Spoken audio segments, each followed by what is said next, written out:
Vrai ou faux, les jeux sur console, c'est incomparable à ceux sur PC.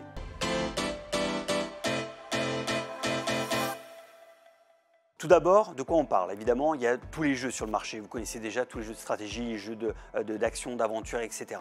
Il faut savoir qu'un jeu, quand il est développé par un éditeur, il va être développé en s'imaginant dans le matériel adapté. C'est-à-dire, si jamais il est développé pour une Nintendo Switch, il ne va pas être codé pareil que s'il est adapté à une Sony PlayStation 5 ou une Xbox One.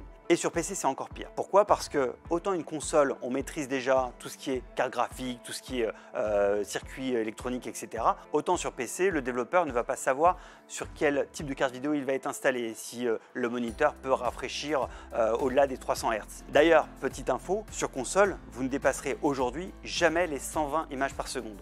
C'est comme ça, le matériel est designé ainsi.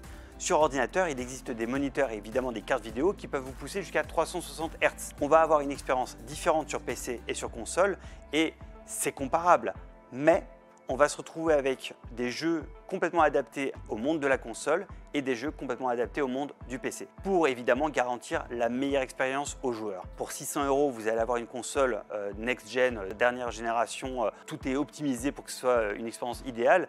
Sur PC, à 600 €, vous aurez du mal à trouver quelque chose d'aussi efficace. Il faudra peut-être chercher 1000, 1500, 2000 €, voire on a des prix à 6000 € pour les gamers. Vrai ou faux? Jouer sur console est incomparable avec jouer sur PC.